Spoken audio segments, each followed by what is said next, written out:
parquet the bar. 3 for Mr. B in that old trophy case. Another 4 we're still waiting for. Well, bring on the chase. Out on the field at Mile High, Broncos win is our desire. Coupled with Breck, Brew, and a friend, bleed orange and blue to the bitter end. Come and join us, DNVR. We are DNVR.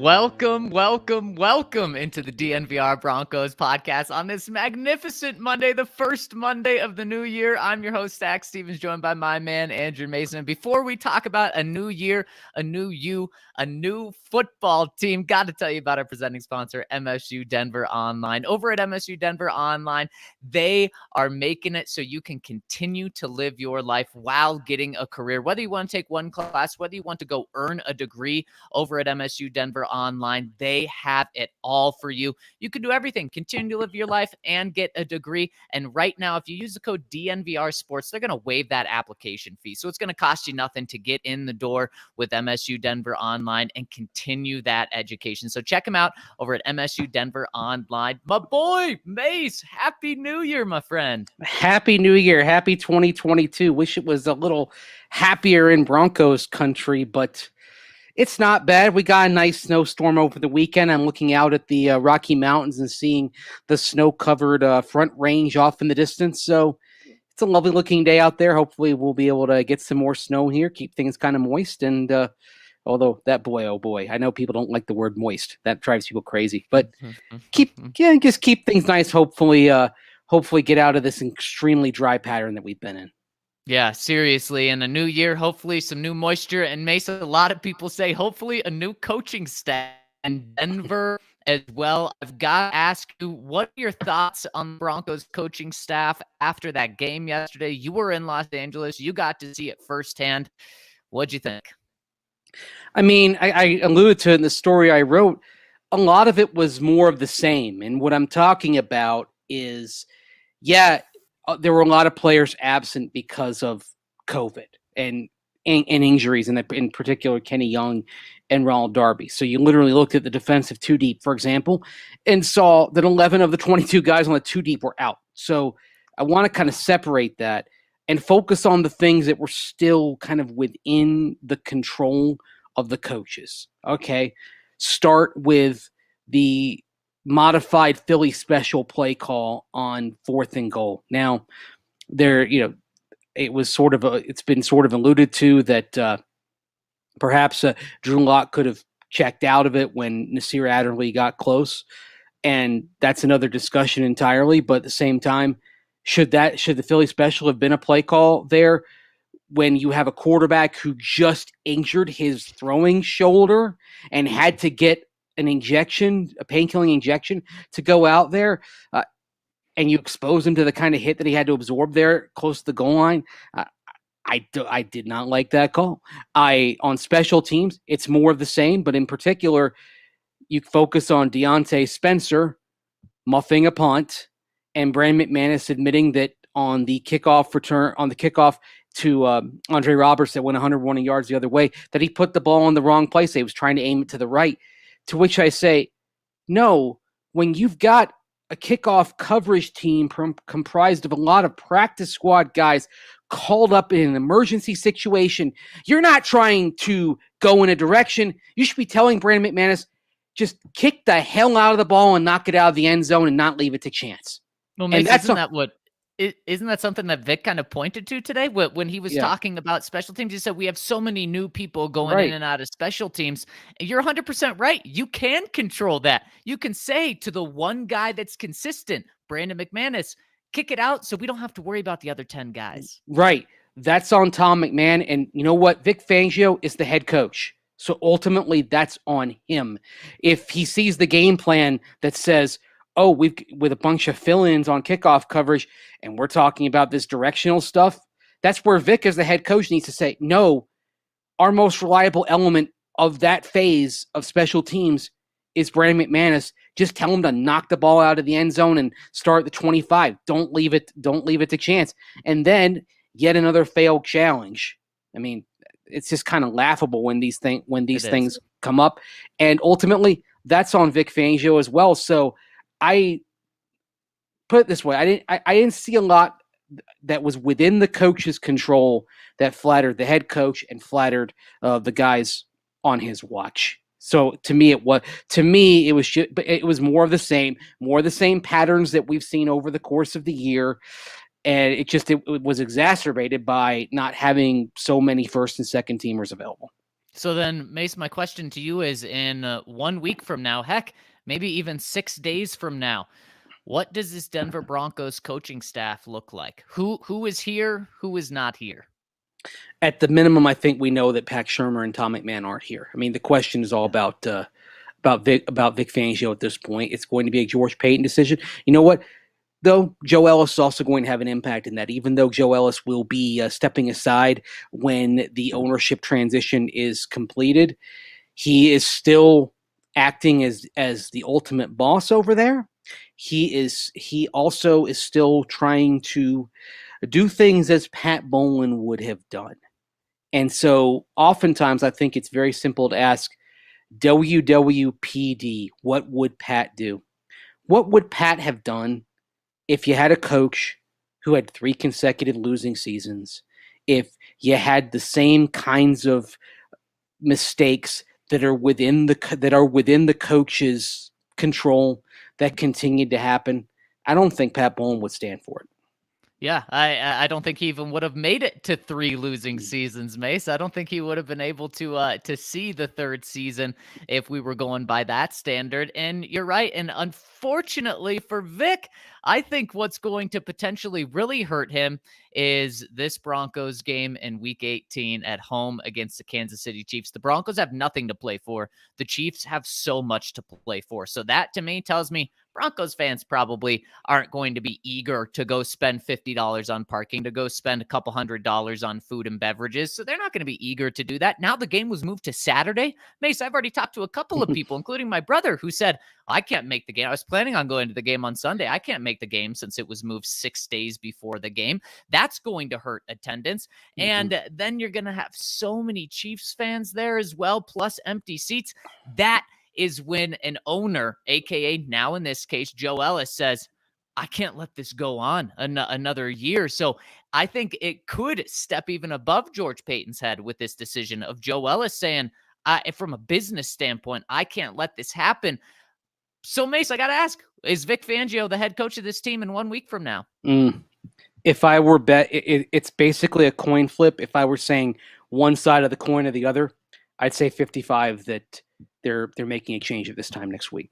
Okay, and I feel very similar to you, but I'll just take the other side of that coin. It lands on tails for me, and I'm saying that Vic is back, but like you said, Tom McMahon out, Pat Shurmur out, and what this is going to boil down to is something that Vic Fangio kind of hinted at today when talking about the offensive struggles.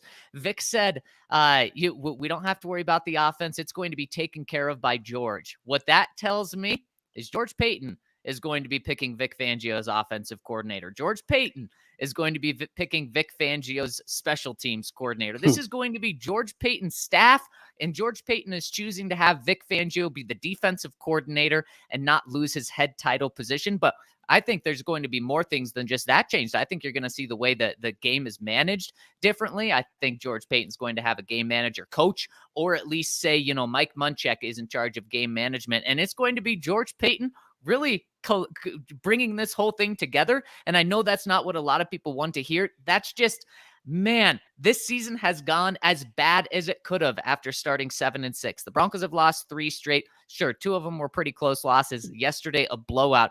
But it's just crazy to me that Vic Fangio still has a chance. And to me, that says all I really need to hear right now, that it's just that close of a decision. And that's why I think that they get they give him the benefit of the doubt. And I already have people in the comment section saying, Zach, you're so wrong. I absolutely could be wrong. But the fact that Vic Fangio is still employed when Black Monday this year really was last week, I think that says something. Yeah, at the same time, I mean, no one got fired on Black Monday league-wide. Yeah. So even with that window, nobody chose to act. I mean, you look, for example, at the Raiders. Now, obviously, they're in playoff contention, but there's no indication they're even looking at coaches right now. They're even talking to coaches. Yeah. And frankly, it certainly brings into the possibility that Rich Bisaccia ends up keeping the job. Put it this way, could you let go of a coach who, despite everything that team has been through, somehow got them to the playoffs? I mean, it's pretty impressive. Yeah, I mean, look, if the Raiders win on Sunday and they're a playoff team, if they don't want Rich Bisaccia, I can think of a bunch of teams that would. Right. He'll definitely, maybe he'll be the Broncos special teams coordinator. He would have to do better, right? I mean, that's, goodness gracious, Zach. I mean, it's kind of mind blowing that we're here. I mean, you mentioned losing 3 in a row, and almost certainly it's going to be 4. This game will probably be a little bit ugly unless the Broncos are the equivalent of the Chargers back when they came in here 6 years ago today, giving the Brock Osweiler and later Peyton Manning led Broncos a hell of a fight in that game. Unless you have something like that, this is probably going to be a fairly grim Saturday in terms of the performance and in terms of what happens. And the one thing that I think could move the needle here and could make Joe Ellis say, all right, we have to do something. I'm gonna put my foot down, is looking out over those grandstands and seeing swaths of empty seats and those that are overwhelmingly filled by people wearing red. That would be an unmistakable sight. You mentioned, Zach, that people aren't going to be able to change their plans. Like if they come from out of town, then it's hard to say, oh, well, I'm going to go change my flight to come watch this game, this team, or people that are local. Maybe you've got non-traditional hours. You don't work the 9 to 5 Monday through Friday. You schedule your downtime from work around Bronco games, so you make sure that you had Sunday free to go to the game, and you're working Saturday. Well, now the game is on Saturday on short notice to watch a 7-9 team that is headed for its 5th straight losing season. Are people going to change their plans? For the most part, no. I do know one person that, in fact, did change a flight back from a trip to make sure that they're going to be at the game. But this is somebody who simply has a streak of that has been maintained over the years in play that he just wants to keep up. But I think the vast majority of people are gonna pass. So, and the other thing is, people who could go, do they want to send a message? Empty seats send a message, an unmistakable message. Yeah, and maybe it's not going to the game. If maybe it's like Giants fans back in 1978 when the team had been struggling for a generation. There was a game where many of them delayed going into the stadium for the first quarter. Some even took the extent of burning their tickets outside of the stadium. Of course, nobody has physical tickets anymore, so you can't do the physical tickets are gone. You can't have anything like that. But you could have. I mean, is it a case where people say we're not going to go, or I want to go support the guys that are playing for the Broncos, but I want to send a message, and maybe people just kind of delay going in for a quarter or a quarter and a half. I mean, there are things that fans can do, those that have tickets, fans can do to send an unmistakable message. If you want to see change, you can act in a way that the organization cannot ignore. And I can say this from having worked in that organization for two separate stints. I can say from working for the Panthers organization, between them, they do notice empty seats. Yep. They do at the highest levels.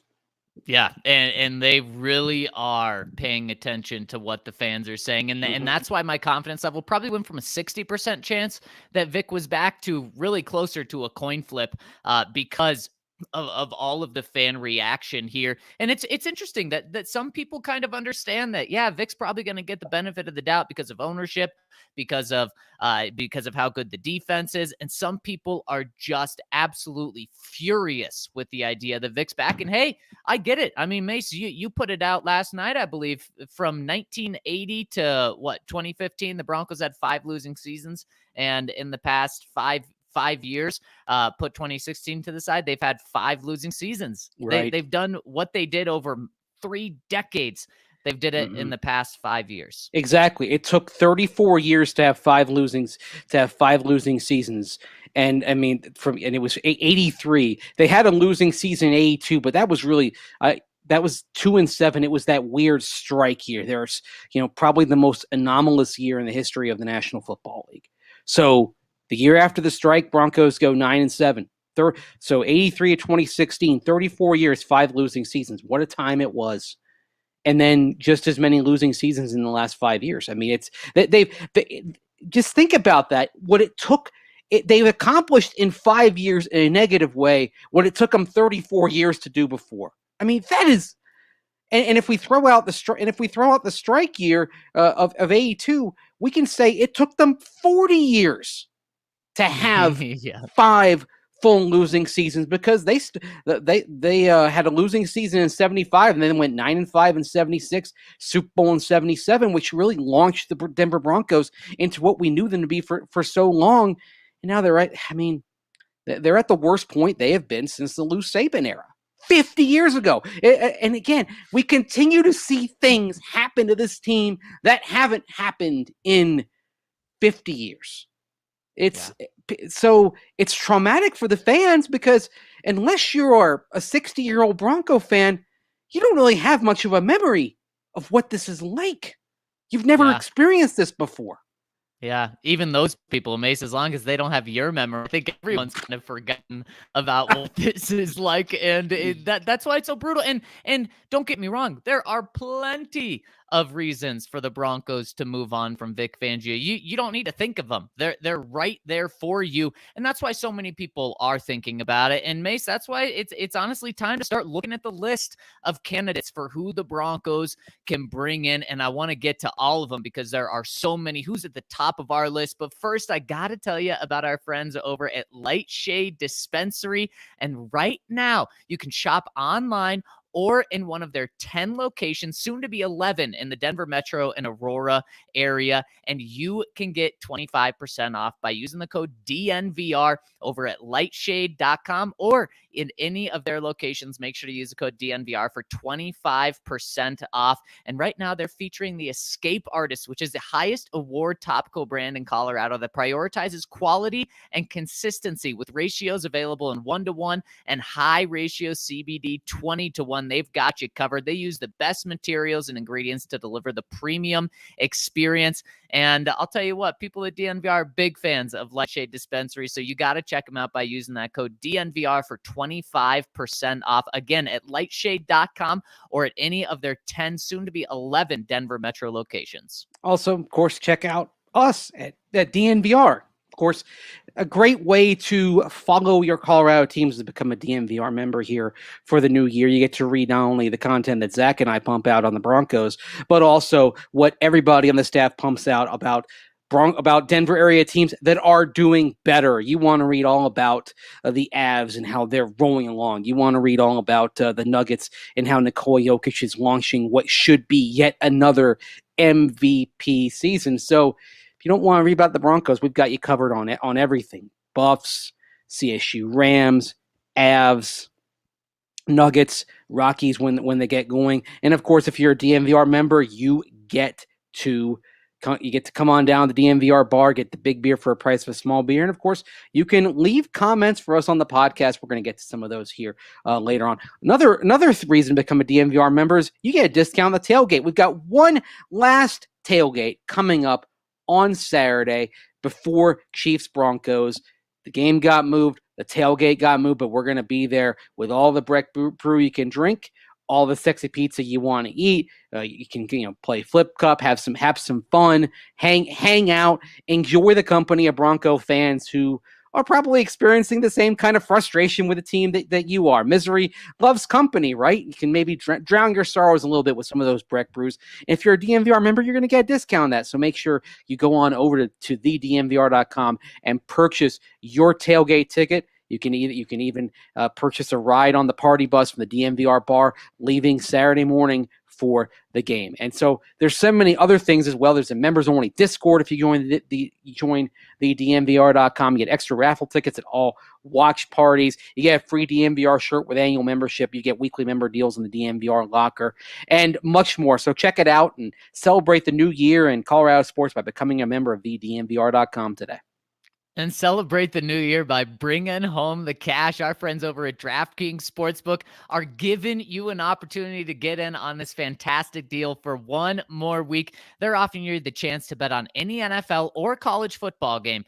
Place a $5 bet, and if your team wins, you get $200 in free bets for new customers. No better way to start your account than $200 in free bets, especially heading into the NFL playoffs. You can get in on that. Do it this week. Place a $5 bet on any team, and if they win, you get $200 in free bets on top of the winnings of your bet. DraftKings also has great same-game parlays. You can get in on that with Monday Night Football. Pick the Steelers to win. Pick the Steelers with the over, and maybe take Ben Roethlisberger over as well, since it's going to be his last game at Heinz Field. All signs point that way. You can get in on parlay by doing it that way as well. So get in, download the top-rated DraftKings Sportsbook app now, and use promo code DNVR when you sign up to get this awesome sign-up offer, which will get you $200 in free bets if you win a $5 bet. That's for Colorado only. New customers only. Restrictions apply. See DraftKings.com/sportsbook for details. Gambling problem? Call 1-800-700.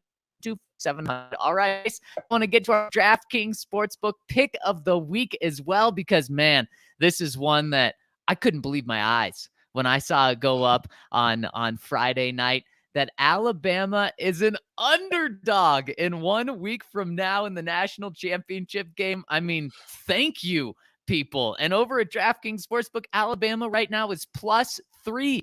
Now the line is -120 on that +3. So you got to get in on it now, because that tells me that it's going to dip below 3, and you really want to get it at 3 right now. So that's my pick of the week right now. Get in on Alabama +3. They beat Georgia already this season. I know Georgia looked good in this past game, but so did Alabama. Alabama's going to win the game, but even if you don't think they're going to win, they're going to at least keep it a 3-point game. How did I know you'd pick Alabama? And there's still the money line pick. That's probably going to be my pick next week. Yeah. Oh, well, the one thing I'll say is that I do believe that Georgia, when I watching that SEC championship, Georgia held back an awful lot. So I'm fascinated to see what Kirby Smart's game plan is going to be. Remember, Georgia didn't need that game. Alabama needed it. Yep. Georgia frankly treat it like a preseason game a little bit. So I'm really fast. But shouldn't have Georgia tried to knock Alabama out? Because if Alabama lost, they're not in the playoffs. Yeah, that's a good point as well. That is a good point. But it was a lot of people are seeing what you're seeing, Mase, and they believe it's going to be a different Georgia team. I saw a team that wasn't as dynamic, especially on the defensive side. So let's see what they end up dialing up in this game. It might be something that even Alabama hasn't seen before. But I'm not going to go with a championship game. I'm actually going to go with a rare NFL pick here. And right now, Washington is at the Giants. Now, they're a road favorite, 6.5-point favorite. And maybe you're like, oh, do you want to take a road favorite? Well, we just learned, speaking of Georgia football, Jake Fromm is going to start for the Giants on Sunday against Washington. Mike Glennon is going in for wrist surgery. He's done. Not that they were doing anything with Mike Glennon, but Jake Fromm was worse than Mike Glennon. Mike Glennon had to go back in because Fromm struggled, and now he's going against the Washington team. It's a meaningless game. And by the way, you should be rooting for the Giants in this game, because if the Broncos lose, here's a chance for the Broncos to pick up a draft spot. Yep. Probably the best chance to move up in the draft is a Washington win over the Giants. So you want to be rooting for Washington every way. So if you're going to place a bet, why not put a sawbuck down on the football team to get to 7-10? And if the Broncos lose to the Chiefs, then the Broncos, boom, top 10 pick. Boom, there we go. I love it, Mase. And let's jump into this coaching search. If the Broncos lose 7-9, 4-game losing streak, plenty of reasons to move on from Vic. And we just have to hit this one off the top in the comment section. We had Vinny J said, "What are the chances Kyle Shanahan is available after this season?" Zero. So don't even think about being able to pick Kyle Shanahan up as an offensive coordinator or head coach for this team. I mean, the 49ers are having their best season right now outside of their Super Bowl year. There's no chance they move on from him, but there are plenty of guys that are on the market or could be on the market soon. Mason, let's start with the two that are in our headline here. Doug Pederson. I think he's at the top of both of our lists. Yeah, now this doesn't mean he's a realistic candidate, and I really don't think that the Broncos are going to be in on Doug Pederson. But if you were going down kind of the list of qualified coaches, and you're saying, okay, what attributes do they have? Successful in the past? Check. I mean, he's won the ultimate in winning the Super Bowl with the Eagles, their first and only Vince Lombardi trophy there in Philadelphia. Offensive mind? Check. He calls the plays.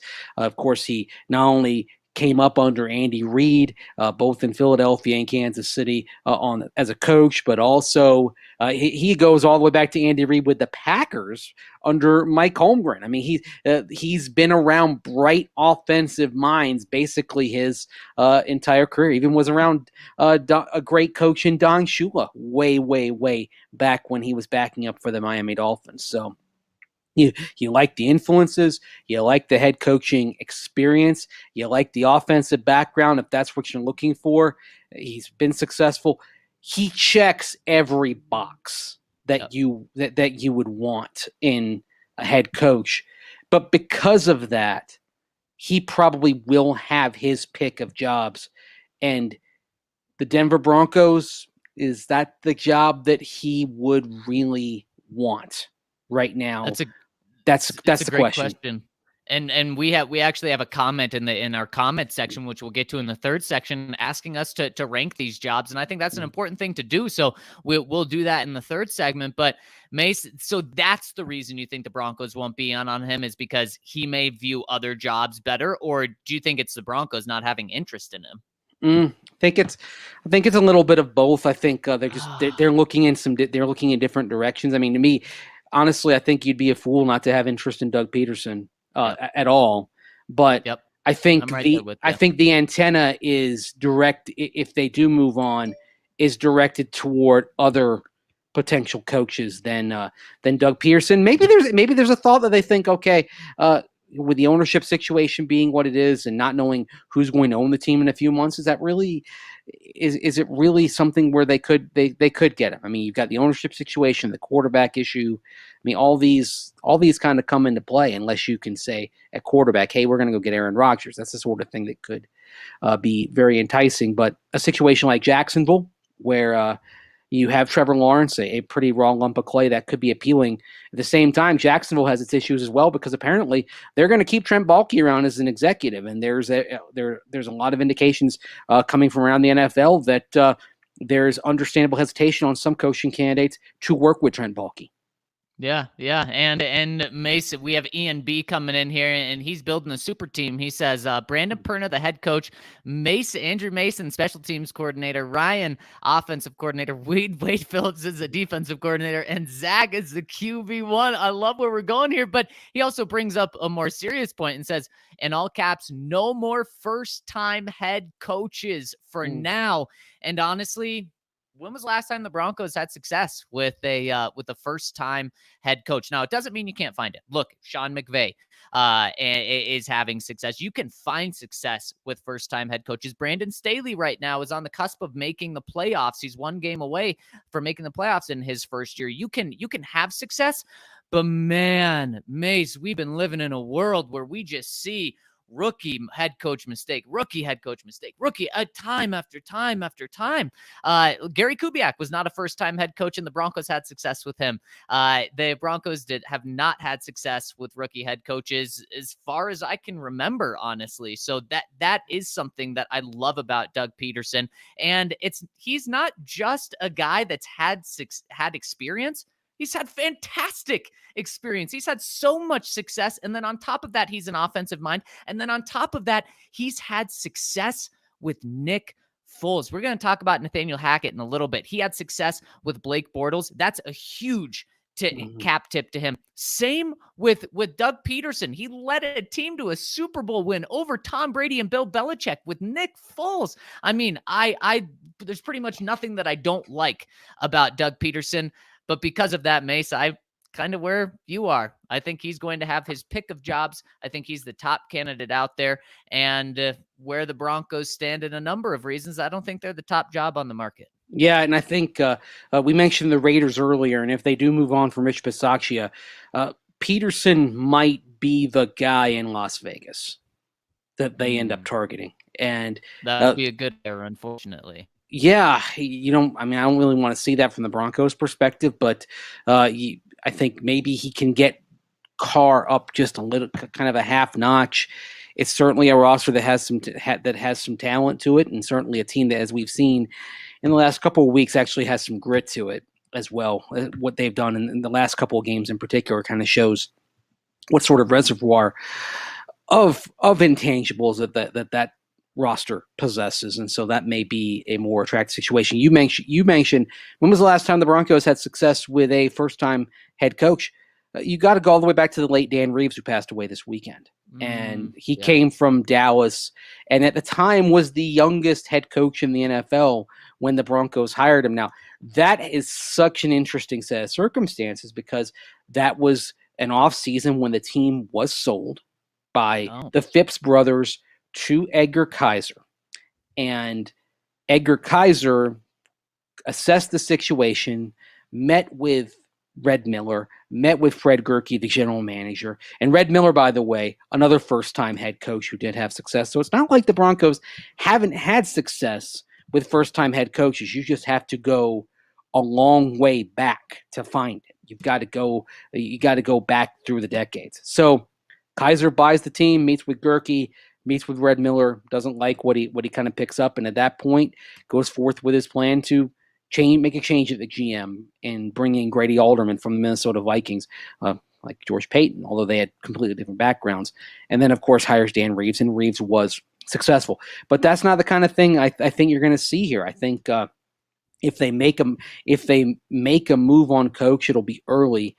And then if they don't make a move on Vic Fangio, just because the ownership transaction could be completed, I think the absolute earliest is by the meetings and the league meetings in Palm Beach at the end of March. I think that is probably the most optimistic time for completing all this. I think it's more likely it goes to the meetings later in the spring in May when you finally get approval and move on. And even then, this is kind of on the express lane.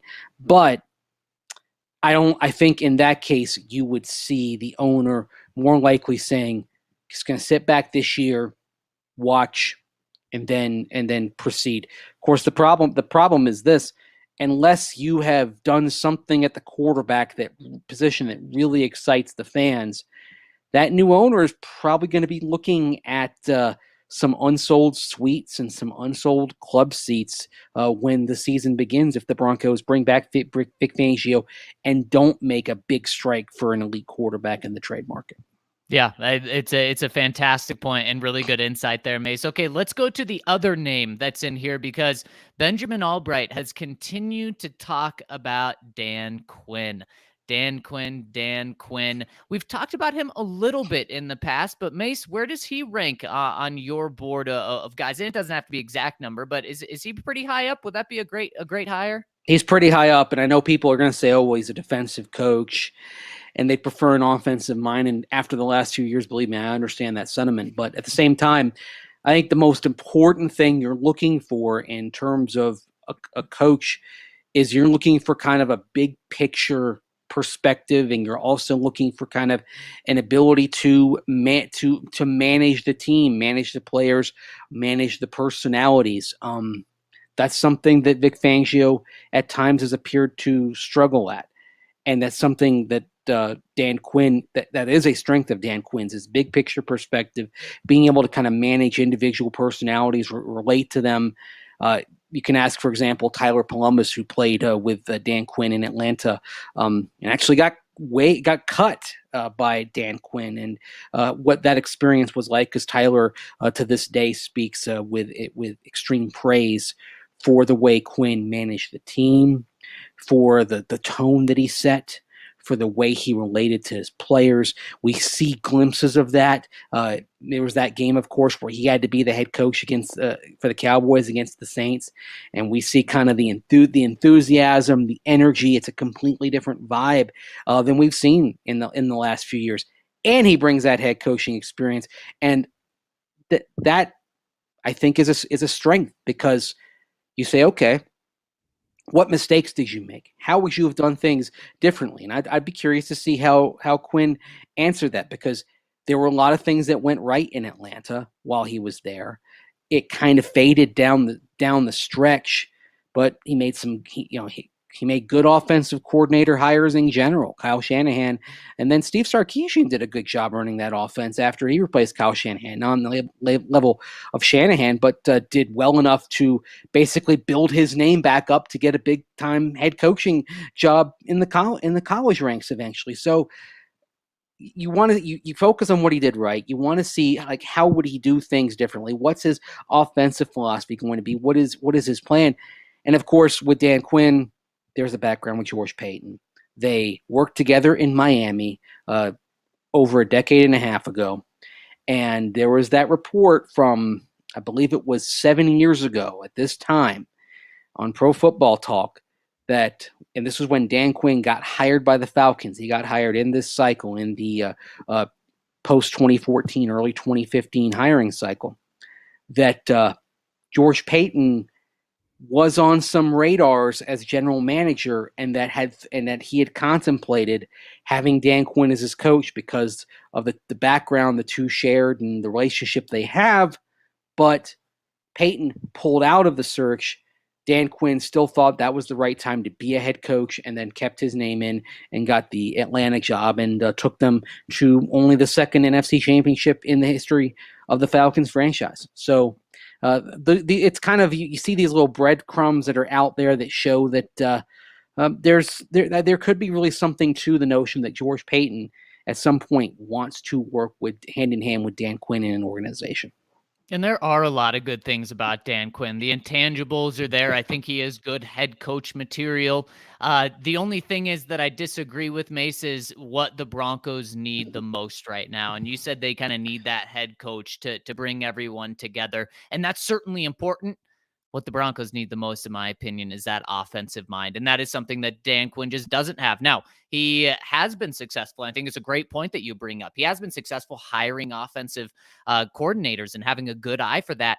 But if you're doing that, that's George Paton, to me, saying he doesn't trust his talent evaluation in terms of bringing coaches in. Because if you need someone else to hire your offensive guy, then you should be the one to be able to make that call. And if you're not, then you probably shouldn't be the general manager. So that's my only thing why I don't like the Dan Quinn hire is the Broncos need offense so bad, so bad, so bad. And they went with the defensive mind, Vance was supposed to be the leader of men. Now, obviously, I think Dan Quinn's a lot better at that and would do a better job, but still, you tried to go route a different. So you tried defense again in a different route. Vic wasn't brought here to be the CEO of this team. He was brought here to make the defense great, keep the defense great. And in year 3, he's doing it. The Broncos are the second best defense in the NFL right now. And so I just think you need a total philosophical change here. But Dan Quinn does have a lot of good things. He's just not the top of my list, because I think you have to go offense here. Let me throw another name at you then, because here's somebody who's had head coaching experience, like Dan Quinn, has taken a team to a Super Bowl, this would be his third stop. He's offensive minded. And also, if you want to get Peyton Manning involved with the organization at some point, this is a guy. I don't even care who it is. There we go. So I just gave you the resume of Jim Caldwell. Right. Offensive guy. To his credit, got Detroit to the playoffs. What has Detroit done since firing Jim Caldwell? I mean, the more time, Bupkis. The more time that passes, the more of a mistake firing Jim Caldwell was for the Detroit Lions. I mean, yeah, there's nothing sexy about yeah. Jim Caldwell because it's not like he's the new up and coming name. He's been fired multiple times, like you said, but he brings stability. He brings what you want as a head coach, and he does bring the offensive mind. Right, and the quarterback kind of whisperer as well. I mean, we know how highly Peyton thinks of Jim Caldwell, who worked very closely with him as an assistant and then as a head coach in Indianapolis. Matthew Stafford did very well working with Caldwell in Detroit. They had a terrific relationship, and no matter what you do at quarterback, if you have Caldwell, I think he's an asset. Whether you're trying to develop a young quarterback or you trade for a veteran, I think he's somebody that would make any quarterback that you might want kind of sit up a little straighter in their chair and take notice. He's one of those guys of whom you can say he's forgotten more about the quarterback position than most people will ever know. Exactly. And as we've seen, good leader. The only season on his watch that was really bad, it was that 2-14 year when Peyton Manning was gone and everything kind of melted down. I don't think there were many coaches that were going to win in that scenario. He put things together first in Baltimore. Remember when they fired Cam Cameron late in 2012 and Jim Caldwell took over the offense, and lo and behold, a team that was kind of skulking around went on a rocket ship past the Broncos, unfortunately, all the way to winning a world championship. And Caldwell had a huge role in that, had a huge role in maximizing what Joe Flacco was. And again, I know not a sexy hire because he's not the young, flashy name, but somebody who does bring a lot of that offensive mind that you want to have and has, as John Fox might say, skins on the wall. Yeah, and Mase, a lot of support coming in from Caldwell. Matt says, I like Caldwell and Minshew. Jay says, Hey Duke says, Caldwell seems like a John Fox kind of hire. Brett says, I take Jim Caldwell in a heartbeat. He never should have gotten fired from Detroit. Jeremy says, Jim Caldwell got a bad break in Detroit, and he fits the mold of the CEO type. And I think Jay Kozad says it the best. He says, Caldwell would be a good, safe hire. And is safe a good word now? Because remember, the Pat Surtain pick was the safe pick. I mean, well, exactly. Yeah. He's not the sexy hire. He's not the home run risky hire. He's the safe one. And I don't think there's anything wrong with being safe where the Broncos are. And fortunately, some people still don't understand that the Broncos standards have changed, Mason. I think we kind of outlined that. The first 34 years, 5 losing seasons. The standard was through the roof. It was Super Bowl or bust. You're crazy to say the Broncos standards are still Super Bowl or bust now. Broncos won a winning season. They haven't had one of those in 5 years. Broncos want to make the playoffs. They haven't got there in 6 years. The Broncos standards are not Super Bowl or bust anymore. It's get to a winning season, then the next year get to the playoffs. Now they're never going to admit that, but that's kind of where we are right now. And so safe in this sense, I think, is completely okay. And along these lines, we have Dylan Smith coming in with the super chat who says, I like the Jim Caldwell hire. I also like Greg Roman. If you can get him with what he's done with those 3 quarterbacks is incredible. What do you think about him, Mase? Greg Roman's really intriguing, especially if you've decided you're going to go young quarterback in the draft. And how about Malik Willis with Greg Roman? You know what? When you look at the skill set and athleticism of Malik Willis, and you think, okay, he's raw. Lamar Jackson was raw, and Roman has done such a brilliant job with Lamar Jackson over the years because he kind of built things incrementally. The Ravens offense and what Lamar Jackson has done has evolved piece by piece. And to his credit, started with what Lamar did really well right away and then built on that. Didn't try to throw everything at him and didn't try to jam Lamar Jackson into his idea of a scheme. Instead, he designed the offense for what Lamar Jackson did best and how he continued to grow and progress more on the plate, more. So for developing a young quarterback, a lump of clay that you'd be bringing in, I think Roman would be terrific. I mean, I just wish he had kind of the head coaching experience. I think one thing, I know that the comparison was made to John Fox. John Fox came to the Broncos after missing the playoffs 5 consecutive years. And of course, right now the Broncos are headed for their 6th year out of the playoffs. He came to the Broncos when they went after 4-12, their worst season since the AFL days. And largely, Foxy walking in was to kind of stop the nonsense and get the franchise back on its feet. And I think to some degree, Jim Caldwell, if you brought him in, it would be the same type of hire. Okay, maybe we're not expecting to go to the Super Bowl right away, but let's just cut the crap here and let's start by kind of fixing this culture that has gone so wrong and has helped lead to a bunch of losing seasons. It's a first step to getting it right. The thing is, George Payton and Jim Caldwell, they don't have any history, and to me, I think if it were up to me hiring, I'm focused less on the personal history and more on finding the right person. I think. Yep. And that's why Pederson, Caldwell, it's sort of the mix of that experience, but that offensive mind that I think probably suits the Broncos. Like if you were trying to find an ideal candidate, those probably suit the Broncos a little bit better right now for what they need than a Dan Quinn, unless you nail the OC hire, and unless Dan Quinn means that you can get Russell Wilson. If that's the case, yeah, Dan Quinn should be your guy. Right. Absolutely. And Mason, there's so many more names we can talk about, but I want to get to just 2 more in this conversation. And don't worry, we're going to be talking about it plenty, especially if Vic Fangio is gone in just 6 or 7 days. 2 last guys I want to talk about. One we've talked about a little bit, but who would you prefer over 2 41-year-old coaches, both offensive coordinators of very successful teams, and both right now are coaching Hall of Fame Super Bowl quarterbacks? And of course, I'm talking about Packers offensive coordinator Nathaniel Hackett. He's 41 years old. And Buccaneers offensive coordinator Byron Leftwich. He's also 41 years old. Some of these things that these guys have in common, not only really good offenses now and are surrounded by really good staffs, but on top of that, both guys aren't experienced. And these are big names. We talked about Hackett a lot last week and got a lot of good reviews. There's so many good things said about Byron Leftwich. If it's your choice, who are you choosing between the 2? I'm a little bit biased, watching Tampa Bay really closely. So slight edge between those 2 to Byron Leftwich. Fair. But now, would you like both of those guys? Because it seems like they both have so much going for them, except the head coaching experience. Yeah, for me, just in general, I want somebody that's done it before. I always say, let that first-time head coach make those first-time mistakes on somebody else's dime.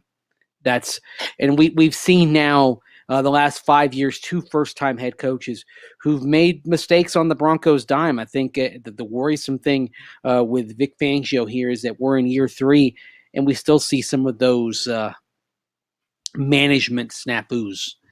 And as I detailed a little bit at the end of my game story last night, and I'm going to get into later this week here on the DNVR.com, when coaches have 3 straight losing seasons to start off, doesn't usually get much better, and if they stick around. Right. At least since the AFL-NFL merger of 1970, that usually the three losing seasons. It's not something where if you stick with the guy, you end up eventually getting the results that you want.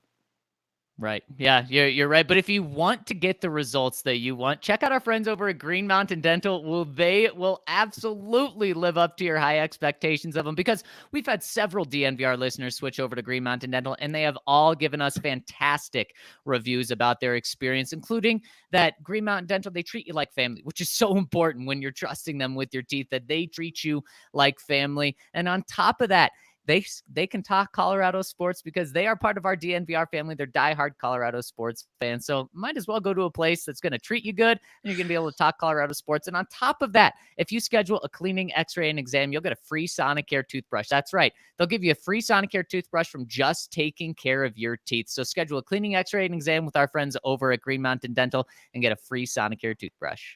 Also want to tell you about Sexy Pizza. Of course, if you have plenty of that Sexy Pizza, you're going to want to make sure you brush up with a Sonicare toothbrush and take care of your teeth from Green Mountain Dental Group. But if you want to keep it local for your pizza, go with the best local pizza we found. That, of course, is Sexy Pizza. And that's why we've got Sexy Pizza at every tailgate that we have. You've got plenty of flavors.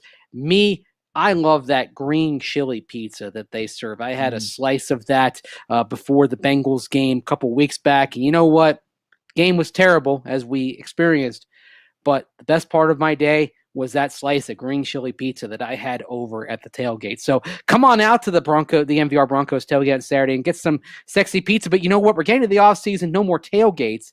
But you're still going to want pizza. And Sexy Pizza is as good and as local as it gets. A hand-tossed deck oven pizza with made-from-scratch each morning dough. They've got a wide range of toppings, pretty much everything you can imagine. You can imagine. If you believe in pineapple and ham on a pizza, Hawaiian pizza, as I do, you can get that at Sexy Pizza. And by the way, I've had the pineapple and ham pizza. It's terrific over there. I will vouch for that. With a 12-inch, 16-inch, or 18-inch crust, Sexy Pizza is sure to be the right fit. And you know what? More than just pizzas at Sexy Pizza. They got wings, salads, pasta, garlic knots, and dessert options. And if you're going vegan, you can get a vegan pizza. If you want to go vegan and gluten-free, they've got gluten-free crust as well. So make sure you check out Sexy Pizza next time you want pizza and are in the Denver area. You've got 4 locations in Denver, in Capitol Hill, Old South Pearl location I go to, Jefferson Park and Park Hill, and they just opened up a new location way down in southern Colorado in Trinidad, not too far from I-25. So check out any of this. Sexy Pizza's 5 locations and get the best pizza you'll find in Colorado.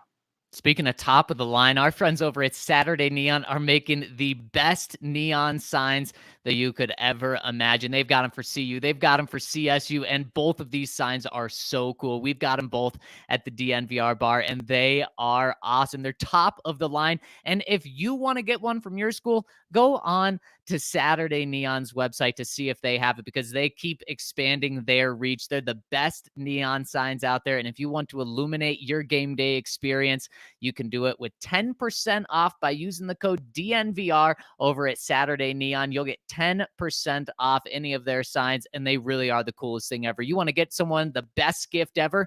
Get them a Saturday Neon sign of their favorite school or team. So check them out, Saturday Neon, and use that code DNVR to get 10% off. All right, Mace, let's hop into the comment section. And before we do, we got one more super chat to hit coming in from Thomas. We really appreciate it. Thomas, he says, love the pod, guys. Thank you. Hopefully we get a leader that can pick good offensive or good coordinators. Laughing, crying face. Mace, finish this for me. I don't even know how to read this, Mace. You're going to have to just take it over. Best team in the land. It's the song they like to sing. Of course, I'm wearing a Man City hoodie today, so even with their change kit colors for the year, they've got the little bit of the teal and kind of fuchsia hot pink going on. That's the kind of thing. We don't see those kind of colors in American sports very often. You know that? No, we do not. We do not see pink in. I can't think of any professional sport. I mean, this is kind of a dazzling color, and I think this little gradient thing going on here. I like it. It's very comfortable. I mean, shout out to Puma. They make very comfortable sweatsuits. All right, Mace, let's hop into the comment section. First one coming in from Coach Tobin. Locke is going to go somewhere else and possibly thrive in a new environment. That stinks. I don't have a clue of the future of Broncos country, but this obviously isn't it. We have good players and need to capitalize on that. We aren't getting Rodgers or Wilson, so it needs to be built from within. Love you, dudes. What do you think of that, Mace? What did you think of Locke's performance yesterday? I mean, I heard a little bit on the podcast when I was driving, when I finally got home because my flight was late, and I literally was driving from the airport to my place at like 2 a.m. But what were your general thoughts?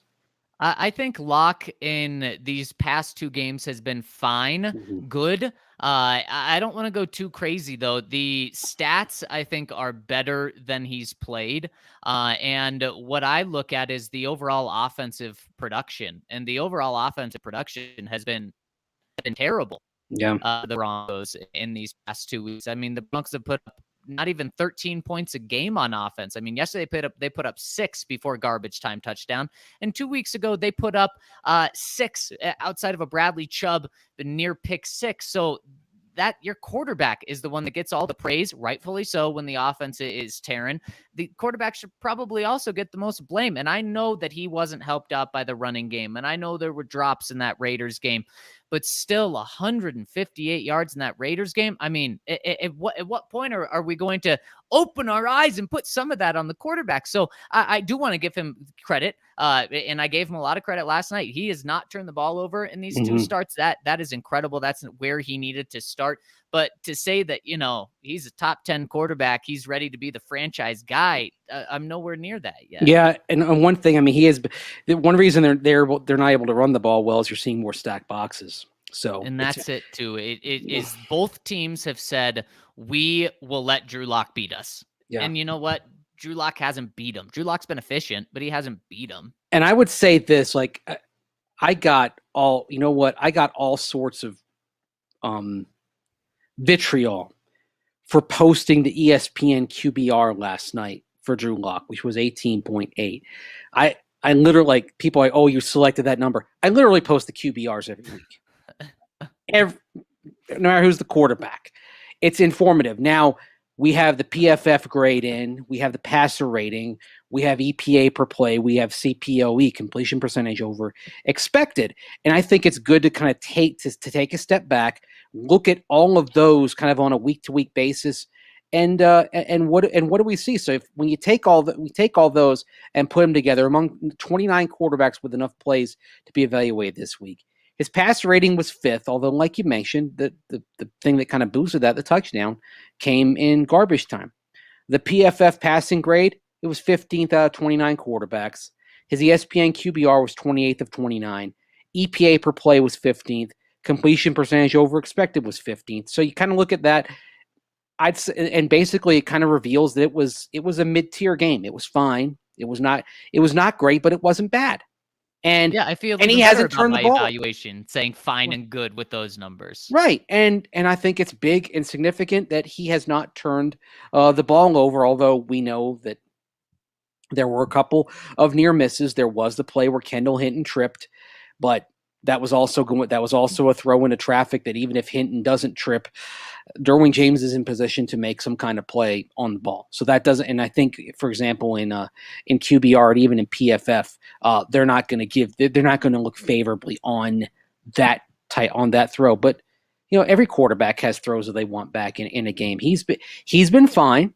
He's shown enough, I think, to put everything in his hands for next year? Probably not. But he's been better. Melvin Gordon pointed out today that he's had better command in the huddle. These are all good signs. The question is, are these good signs enough to where you run it back or not? I think it's more likely that they don't run it back with him. I agree. Next one from Omaha. It says Week 18 is now actually a win-win for the Broncos. If they win, they end the losing streak to Kansas City, who will be playing to win. And if they lose, they clinch a top 10 pick. They almost clinch a top 10 pick. So there's that. As for the future of this team, if there's any chance at all George Paton has an eye on the quarterback class in 2023, I know. Nobody wants to even entertain the idea of the Broncos being one of the worst teams in the league next year. But bear with me. What if Fangio is brought back for his lame duck year and this whole operation really bottoms out? Owning a top 5 pick in 2023 really guarantees you an excellent shot at either Bryce Young or CJ Stroud. If you don't see that, and if you didn't see what them boys got up on the weekend, I suggest you do. Is there any chance this is the line of thinking at Dove Valley? Well, I mean, there's a chance, but I don't know. I don't know if the timing is going to be right for that sort of patience with new ownership coming in.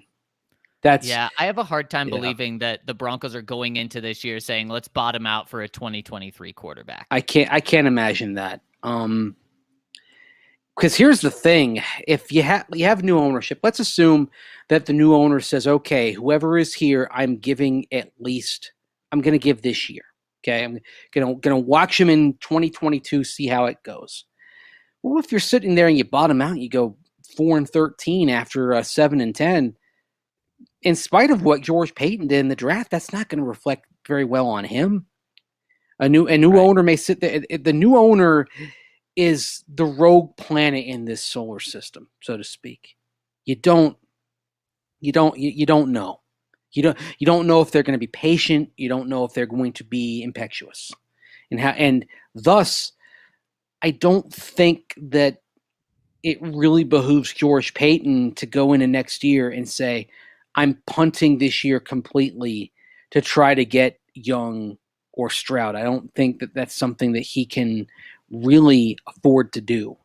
And even and the way and the other thing is, I mean, the other way you could potentially do this, and this is what I think you could justify, is trading draft assets for future capital. But again, that doesn't guarantee anything, because what if the teams that pick 1 and 2 aren't moving from picks 1 or 2, no matter what you could offer them? Right.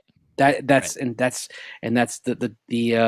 the questionable thing there. And I imagine that with Young and Stroud, if there are deals, it may look a little bit like 2012, like 2012, when Washington made that huge deal to move up and pick RG3 number 2 behind Andrew Luck and gave up a heck of a lot. There may be a stampede to the top at that point. Yeah, seriously. Next one from Broncos Superfan says, I'm so tired of losing. Super Bowl 50 feels like decades ago. I hope I wake up and changes are being made. What's the point of not firing coaches yet? Just bought a shirt to support the fire victims. Sorry for RK's family. DNVR is a class act, and I'm thankful to have you all to listen to. Denver Broncos for life. We love you, Superfan, Broncos Superfan. And that's right. Just another reminder that we have those shirts with all proceeds going to help the Boulder County community after the fire. And it is so cool how many people are getting in on those shirts to help people. So we still have those up at our website at dnvrlocker.com. So make sure to check them out. And we're matching all the proceeds as well at DNVR. So, I mean, that's the cool thing about this. Over $50,000 has been raised. This is something. So this can really help some of the victims hopefully get back on their feet. And so if you want to get in on that, make sure you order that shirt. By the way, Eric, another great design there. By the way, absolutely love the shirt and love the cause. Next one from Dan Burke. Hey guys, can y'all elaborate on how assistant coaching contracts work? If the Broncos were to fire Vic, does that mean position coaches like Zach Azzanni will be free agents and free to sign with another team, especially if the Broncos take their time to hire a new head coach? I know coaches like Azzanni and Modkins survived a coaching change, but that seems pretty uncommon in the league. I feel like people might be taking player development for granted with this current coaching staff. I know the coaches tend to be an easy target, but several players have gotten better since Vic and company took over in 2019. So that's something that should be considered when talking about bringing a new staff in. Yeah, several have gotten better, but some haven't. I mean, that's if the players were getting better as a whole, wouldn't the results be better than they have been? Probably. Yeah. I mean, I'm not sure that is as much of a attribute as it may appear to be. Now, as for the contracts, I mean, I don't have all the contract data in front of me, so I don't know whose contracts are expiring and whose aren't. Like, for example, there are some coaches whose contracts are simply expiring and then they won't bring them back and they'll move on. But there are some coaches whose contracts aren't expiring and they could say, well, we're going to, even though we've made a change at head coach, we made a change here at coordinators, we're going to keep these people under contract, and then to potentially go elsewhere, they would have to receive permission to interview from the Broncos. Usually, when you've made a head coaching move, that permission is almost always granted. Sometimes it's not. Some are persnickety with that, and it's interesting in the cases of Zach Azzanni and Curtis Modkins in particular. Those are two coaches that I think the Broncos, even if they make changes at head coach, those are two that they may want to hang on to, find a way to hang on to. I'd say ditto, for example, Bill Kolar is another one that if he sticks or if he chooses to continue coaching, that the Broncos would want to hang on to him. Now, Kolar has been a part of now three head coaching staffs working under Gary Kubiak and then Vance Joseph and now Vic Fangio. Same goes for inside linebackers coach Reggie Herring, which tells you how respected those two coaches in particular are. Yeah, exactly. And so Broncos can bring some of those back in. They can also fire the whole staff, even if they're under contract. It's just like the contracts; they'll get paid out and go find employment elsewhere as well. Next one coming in from Wooked Out Broncos says 3-year listener and at least 1-year subscriber. First time comment. Love hearing from you. And it is a divorce letter to me, pretty much. It says, "Dear Zach, you've said multiple times that Drew Lock had his chance last year, and he ruined that by how bad he played and by leading the league in interceptions. Whenever someone mentions we messed up not starting him this year, that's the thing you always seem to come back to."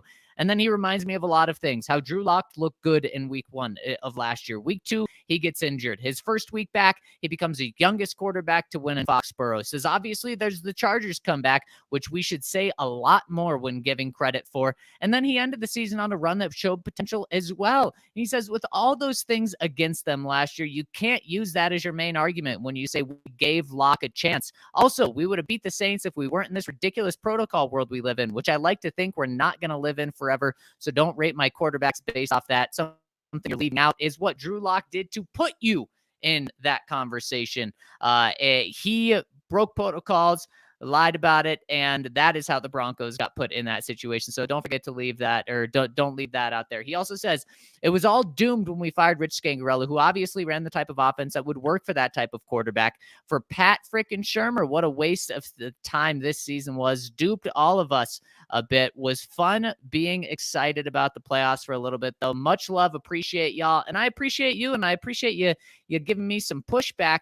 My only question is, I mean, how many chances are guys going to get? Not just guys like Drew Lock, but how many chances are guys going to get when they play a whole season and they're statistically in nearly every single category the worst at their position? This isn't a Drew Lock thing. This is just taking a step back and looking. Mase, not many guys after being the worst position or worst player at their position across the league are going to get a second shot just to be the guy just given the job. Remember, Drew Lock was given more of a chance than many people expected. He was given a chance to compete for this job this year, and he did not win that competition. And so I honestly think that the Broncos gave him more of a chance than most teams would have. Yeah, and I think you mentioned the Saints week, and I think whether you want to debate whether the protocols existed or not, should have existed or not, at the same time, if you say, fine, okay, the protocol shouldn't have existed, the quarterbacks as a whole still attempted subterfuge, still tried to lie about what happened, which not only proved to be a bad decision, but an incredibly stupid decision, because that facility is teeming with cameras. So anything you did was going to be on camera.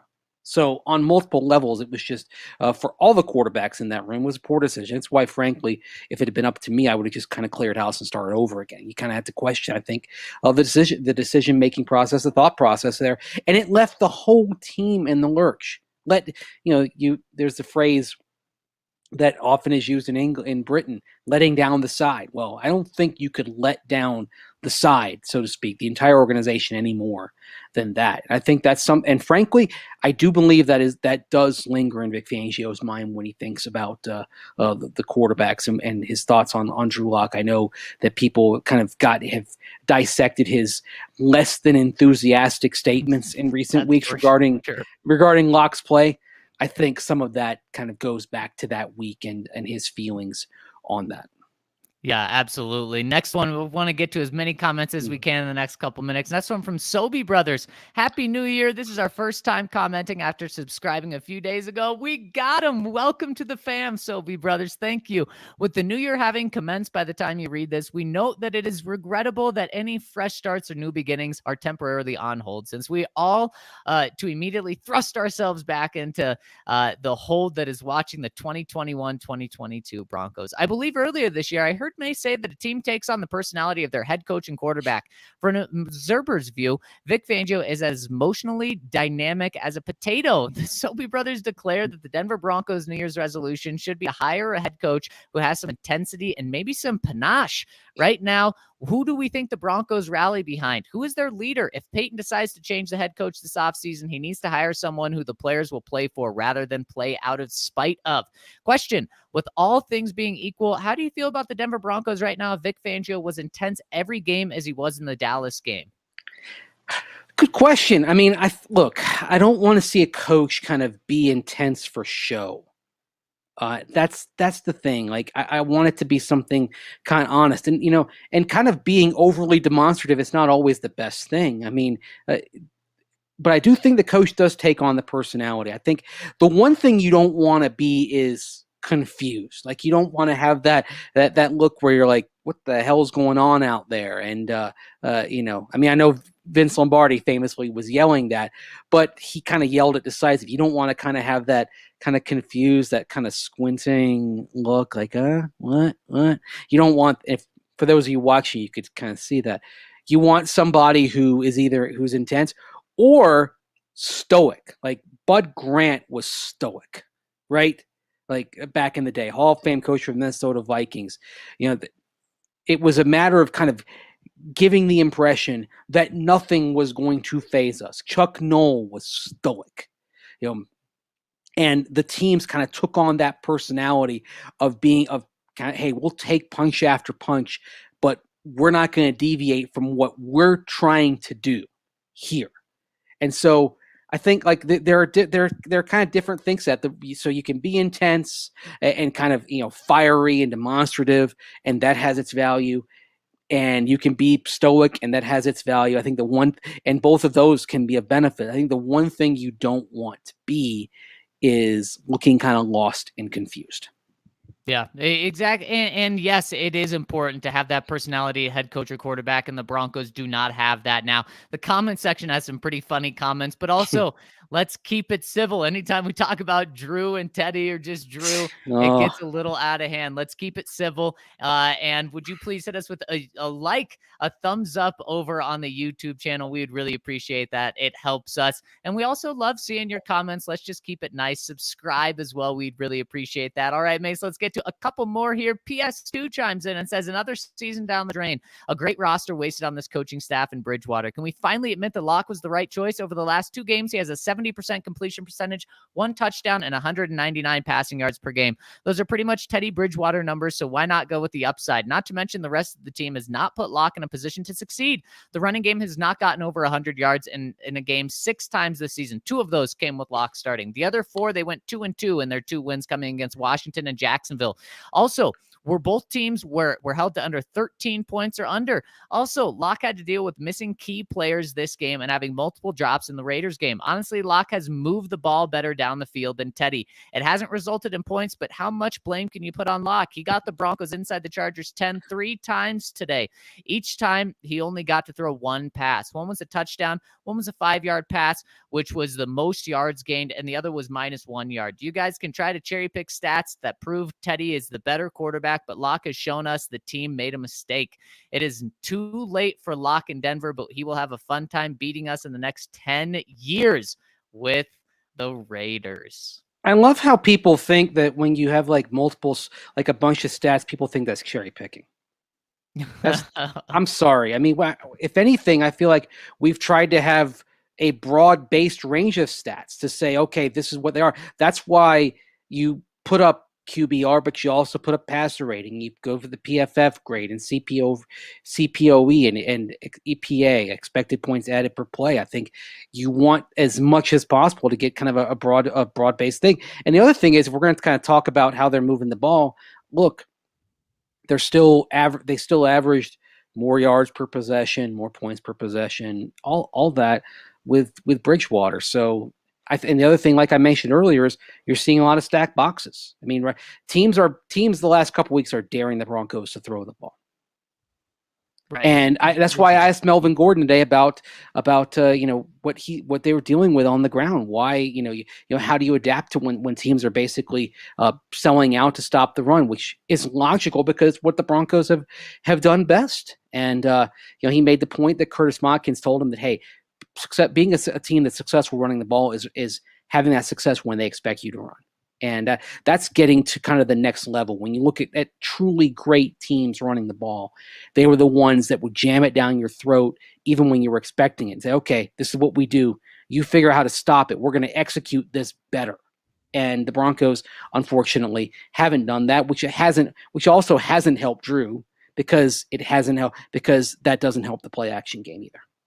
Yeah, exactly. And I think I've mentioned where I feel with Drew already here. My biggest thing was these final 3 games when it seemed like Drew was going to start. I didn't want people to get fooled and then the Broncos to ride with Drew going into next year. So hopefully Locke has some success, but it's probably going to be somewhere else because the Broncos have to make a huge move at quarterback in order to have success. So if we haven't learned anything else over the past 5 or 6 years, I hope it is that you have to make a massive investment in the quarterback position. And Mace, I want to get to one more here. It's one I touched on in the first segment from Lou Drock says, hey guys, let's quickly move on from this game and look forward to a week from today when Fangio, Shermer, and McMahon are hopefully sent packing. Questions for you. It looks like there will be a maximum of 5 head coach openings: Jags, Raiders, Bears, Broncos, and Vikings. Good news for the Broncos that it's only 5, but do you think it's the most attractive job despite the ownership and quarterback uncertainty? His personal order of attractiveness would be Broncos, Raiders, Bears, Vikings, and Jags at the end. Cheers, Charlie. And Charlie, no, I don't think the Broncos job is the most attractive. And Mace, let's just say it is just those 5 jobs that are open, although it seems like there's always a surprise 1 or 2. But let's say it's just those. How would you rank them from most attractive to least? You know what? And the funny thing is, like, certain coaches are going to view them differently. There are coaches that will look at Justin Fields with the Bears and say, that's the kind of quarterback I want. That's the skill set I want. And they'd have the Bears number 1. Right. I mean, I think there are reasons why the Jaguars job is a great job, but I do think they're making a mistake hanging on Trent Baalke running football operations because, again, he's not very well thought of in a lot of circles around this league. But right now, man, see, Mace, let me just say this is really tough. Of your tongue, it's not crazy to say the Broncos among these 5 is the least attractive, and I think you obviously, in order to put the Bears above the Broncos, you have to like Justin Fields. But if you like Justin Fields, you got your quarterback. It doesn't matter, and you do have some talent there. But if you don't like Justin Fields, then yeah, you're probably putting the Broncos ahead of him. But Trevor Lawrence with the Jags, I mean, stop at Trevor Lawrence. That's right there why that is a very attractive job, to have the number 1 overall pick, a guy that a lot of people thought was the best prospect coming out since Andrew Luck. There you go. That's attractive. The Raiders, Derek Carr, and a playoff team. I mean, Mason, 1 week from now, we may be talking about the Raiders as a playoff team, let alone a team that's searching for a new head coach. So if they have an opening, Derek Carr plus a borderline playoff team, despite everything they've gone to, that's a pretty attractive place. Plus, new facility, Las Vegas, that would attract some people. The Vikings, if you like Kirk Cousins, if you love Kirk Cousins, well, he's a better quarterback than what the Broncos have. If you don't, kind of where I'm at, I wouldn't want to be stuck with Kirk, then I would view the Broncos maybe as a place where you're not stuck with the quarterback. You get to go pick your own quarterback, so kind of a push there. But to me, that's why I can't put the Broncos any higher than 3rd, and that's not even talking about the uncertainty at ownership. I believe it was Mike Shanahan who said that when you're evaluating the quality of jobs, you look at the owner and you look at the coach or the quarterback. Pardon me. So right. Let's rank these quarterback situations here because obviously different coaches are going to have different rankings. But right now, I'd say, in terms of the certainty, I think the Raiders have the best quarterback situation of these 5. Okay. With Carr. And then again, it depends what flavor you like. I'd say in order, it's Raiders, Jaguars, Bears, Vikings, because Cousins has an onerous contract and they're kind of stuck with him, but they're kind of stuck in this halfway period where like they really don't want him. And then you have to put the Broncos at the bottom just because of kind of where they stand quarterback wise of that. And then you get to ownership. I would argue that the Vikings are number 1 on this list with the Wilf family and the resources they pour in and how good an organization that is. And then where do you rank Mark Davis? I mean, I think the Broncos are a big question mark in this, of course, and you can't really rank them. But I can say this: I know that of the 4 other owners, you'd have to say the McCaskey family is dead last right now among those other 4. Yeah, in Chicago. Yeah. And then you gotta wonder: are the Broncos a team without an owner better than that? It's just a dice roll right now, and any person that becomes the Broncos coach is just hoping that it's sold to the right group, and then after the right group buys them, are they do the right things with the organization? And the other thing is also what kind of competition do they face? And of course, the Broncos and Raiders are in a division that has Patrick Mahomes and Justin Herbert. We were reminded yesterday of just how good Justin Herbert is. The Bears and Vikings are in a situation where if Aaron Rodgers is on his way out of the NFC North, the skies could be set to clear considerably. And then the Jaguars, they're in a division that's got the number 1 seed in Tennessee, but Ryan Tannehill, I think we can agree, is one of those quarterbacks who, in RK's parlance, is more the pilot than the plane. Yes. The other good team in that division, the Colts, Carson Wentz, is a pilot more than the plane. So you look at that division, the Titans. You can say, all right, if we develop Trevor Lawrence, we can take over this division here. So the division situation, I think, matters as well, and that's where the Broncos and Raiders probably have the least in their favor at this point, because you're staring down the barrel of 4 games a year against Mahomes and Herbert.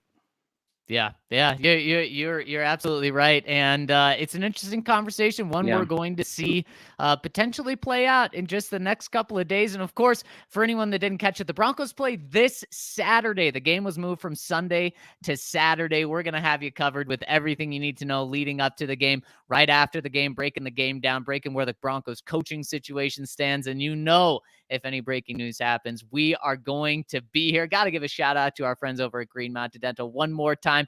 Check them out. They're only a 15-minute drive from downtown Denver. They're a longtime DNVR partner, meaning they've supported us, and supporting our partners is supporting us. You're going to get your teeth cleaned anyways. Might as well go to the best damn family-owned dentistry in the Denver metro area and get a free Sonicare toothbrush when you schedule a cleaning, x-ray, and exam. That's our friends over at Green Mountain Dental. But for Mase and I, that'll do it for us today. Thank you all so much for rolling with us. Hit us with the thumbs up on your way out, and have a magnificent Monday. Happy New Year, everyone. And we're so thankful that you are all rolling with us into this new year, where we certainly know there's going to be a new Broncos team. We'll catch you tomorrow on the DNVR Broncos podcast.